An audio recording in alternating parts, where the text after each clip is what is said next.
Hi. I have been working through Recovering Biblical Manhood and Womanhood, the book edited by John Piper and Wayne Grudem. Please remember that I am just reading selections of these different authors. So if you want their full argument, you would need to either get the book or find online. I think you can find online much of it. So I'm in chapter 13. This is by Vern Sheridan Poythress, who is a professor of New Testament interpretation. He was educated in he works Westminster Theological Seminary. He had degrees from Harvard University and University of Stellenbosch in South Africa. His chapter is The Church as Family, Why Male Leadership in the Family Requires Male Leadership in the Church. And I had forgotten much of this, because many years ago that I read this book, but I really liked this chapter. So again, it's just a selection. The question he asked is, do families have a God-ordained structure of leadership and authority?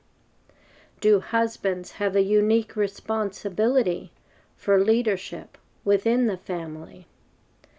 And he references Ephesians 5:22 to chapter 6, verse 4, and Colossians 3:18 to 21.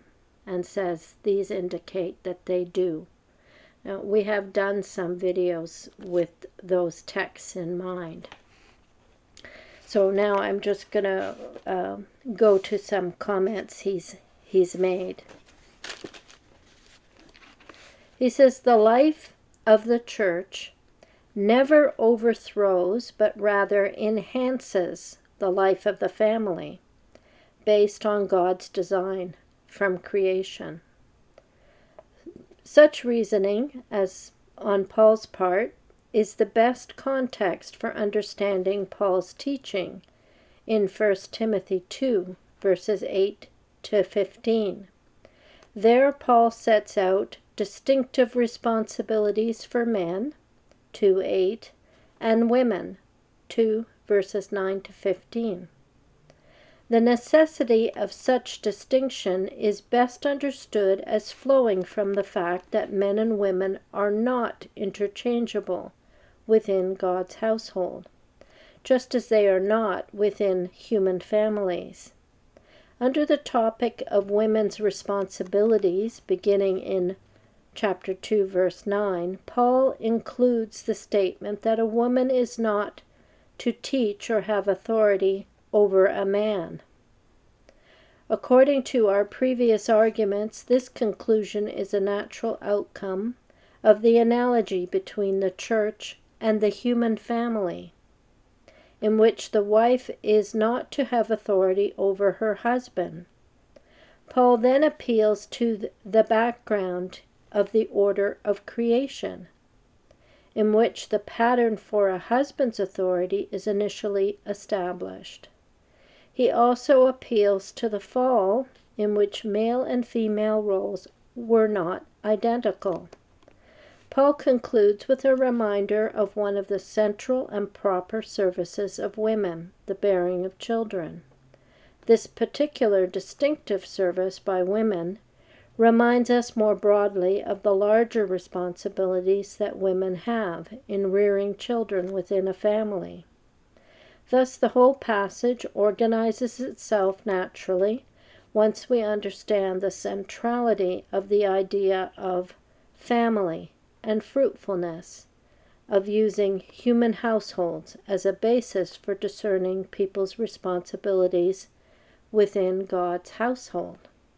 So the church as a model has the family, the natural family.